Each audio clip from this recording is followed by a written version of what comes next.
মাছের পাতুরি করছি। মাছের পাতুরির মধ্যে দিচ্ছি আমি একটু আদা আর রসুন। আগে এটা তেলে একটু হালকা করে ভেজে নিচ্ছি। আর যেহেতু ডিমটা একটু পরে দিচ্ছি, এই কারণে ডিমটা দিলে কি হচ্ছে একদম গরমে শক্ত হয়ে যায়, তার জন্য আমি একটু দেখো রান্না করব না জল করেছি, সব ছড়িয়ে ছিটিয়ে আমি বাজার বসিয়েছি, বা যা বলো বাজার বলো, হ্যাঁ ছড়িয়ে ছিটিয়ে বসিয়েছি। এখন তাড়াতাড়ি করে আমার কাজ হচ্ছে রান্না, কেন একটার মধ্যে আমাকে রান্নাটা নামিয়ে দিতে হবে। দেখো বেশ রং কালার হয়ে এসেছে, আর বেশি ভাজবো না। এবার সঙ্গে দিচ্ছি টমেটো কুচি, বেশি দেবো না, অল্প একটু দিয়েছি, কারণ যেহেতু বাজারে জিনিসপত্রের দাম বেশি, আমাকে বুঝেই করতে হবে। একটু টমেটো কুচি দিয়ে দিচ্ছি। আর দিচ্ছি এই যে হাফ বাটি ডিমের রেখেছি, এটাকে আমি পাতুরি বানাচ্ছি।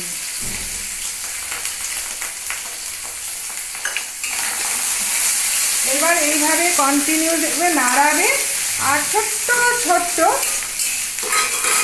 যেমন ডিমের ভর্তা হয়, ডিমের পাতুরিটাকে আমি এইভাবে রান্না করছি। সঙ্গে আমি একটুখানি কোনো মশলা অ্যাড করব না, ইচ্ছা করে জিরে গুঁড়ো দিতে পারো, এটা তোমাদের ইচ্ছা। দেখেছো কি সুন্দর পাতুরিটা গোল গোল গোল গোল ডিমের ভুজিয়ার মতন হয়ে গেছে, তাই তো আমি ডিমের ভুজিয়ার মতনই পাতুরি বানাচ্ছি। এইবার আমি নুনটা দিয়ে নিই, তাড়াতাড়ি করে রান্নাটা না হলে আবার একটার মধ্যে জলও চলে যায়। একবারে একটু হলুদ দিচ্ছি, আর একটু শুকনো লঙ্কার গুঁড়ো, কাঁচা লঙ্কাও দেওয়া যায়, তা আমি ভেবেছি একটু কাঁচা লঙ্কাই দিয়ে নিয়েছি, কাঁচা পাকা।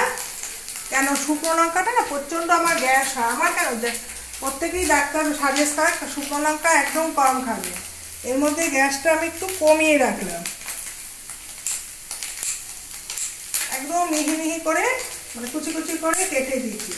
কাঁচা লঙ্কা আমি এইভাবে কেটে দিই, ব্যাস হয়ে গেল আমার কাঁচা লঙ্কা। দেখো পাতুরিটা বেশ সুন্দর হয়েছে, আর এখানে একটু জিরে গুঁড়োটা দেওয়া হয়নি, যেহেতু মাছে একটু কাঁচা কাঁচা গন্ধ আসে, তা একটু মশলাও অ্যাড করেছি। এই যে অল্প একটু জিরে গুঁড়ো ছড়িয়ে দিলাম, আর একটু তেল অ্যাড করছি। দেখো একদম তেলটা ছেড়ে আসবে, আর এটাকে একদম এই পাতুরি দিয়ে একটু তেল দিয়ে মাখো মাখো একটু ঝাল ঝাল হবে না, অনেকটাই ভাত খাওয়া যায়। আগে লবণটা আগে টেস্ট করে নিই, লবণটা দেওয়া হয়েছে কিনা জানি না। হ্যাঁ ব্যাস আমার মাছের পাতুরিটা বের হয়ে গেছে। এবার আমি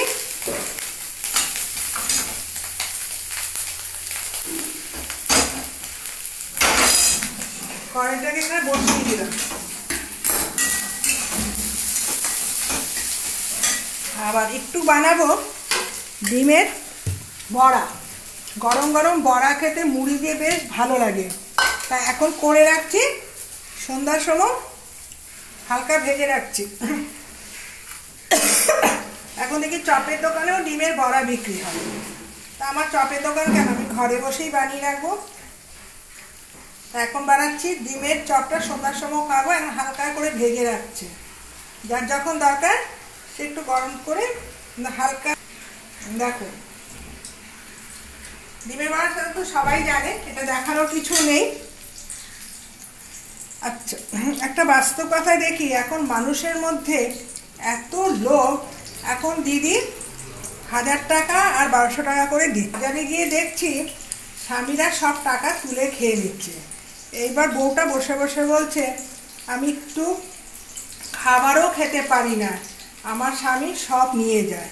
তখন তো লোকগুলো তাকিয়ে তাকিয়ে দেখছে, বলছে স্বামী যদি নিয়ে নেয়, তারপরে বউটা কী করলো রাগের চোটে ওর অ্যাকাউন্ট থেকে পুরো টাকা তুলে নিয়েছে, আর টাকা ঢুকছে না। তখন বলছে কেন কি হয়েছে, তা একটা ব্যাংকেরই কাজ করে দাদা, স্বামী বলছে দাদা আমার বউ তো লক্ষ্মী ভাণ্ডার পায়, কিন্তু তার অ্যাকাউন্টে টাকা ঢুকছে না।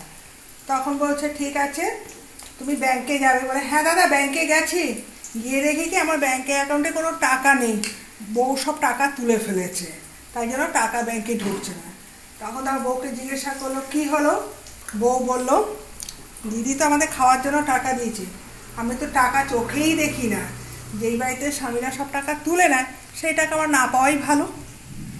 দেখো কি বলবো, বলার কিছু নেই। বউয়ের নামে অ্যাকাউন্টে টাকা ঢুকছে, সেই টাকাটা বউ একবার স্বামীকে তুলে নিয়ে এসেছে, সই করে দিয়েছে, তুলে নিয়ে এসেছে। তাও এখন আমি বললাম কেন, এখন তো যার যার টাকা তার তার হাতে তুলে দেয়।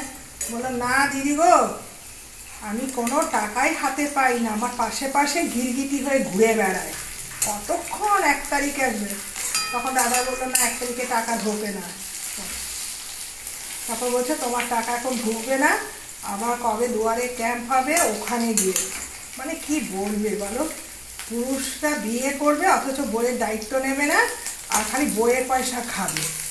এই হচ্ছে আমাদের সমাজ। কিন্তু হচ্ছে মানে কি বলবো, খুব যে অশিক্ষিত ছেলে তাও বলবো না, দেখে মনে হয় না যে তার মধ্যে যে এই রকম, দেখলে ভদ্র বলেই মনে হয়। না বাবা, ভদ্র বাড়ির ছেলেরাও এখন এইরকম।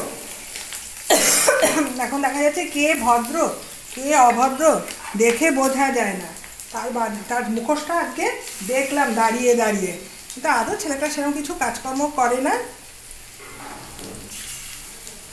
এখন ওই 1200 টাকা দিয়ে ও ফুটানি করে, এটাই হচ্ছে তার কাজ। আমার তোমাদের সাথে কথা বলতে বলতে আমার ডিমের বড়াটাও হয়ে গেছে। আমি একটু যেহেতু বেসন বেশি দিইনি, একদম হালকা বলে বড়াটা ছড়িয়ে গেছে। দোকানে তো সে ময়দা ঠেসে দেয়, ডিমের থেকে ময়দা বেসন বেশি হয়, আমি বাবা ডিমটাই বেশি রেখেছি। দেখো এটা লাল হওয়ার অপেক্ষা রাখতে হবে, বেশ লাল হলে পর ভালোই লাগে। আর এখানে একটু মাছের ঝোলের মধ্যেও একটা করে ডিম থাকে না, ভালো লাগে। এই বর্ষাকালে ইলিশ মাছ, মাছের ডিম, আজকে দেখলাম পমফ্রেট মাছও উঠেছে। বর্ষাকালে তাও একটু সামুদ্রিক মাছ পাওয়া যায়, আর গরমকালে তো কোনো মাছই পাওয়া যায় না। এই গরমটা গেছে, এখন যদি বাজারে একটু মাছের আমদানি হয় তখন বললো, আর মাছের দাম এখন কমবে আর সবজির দাম বাড়বে।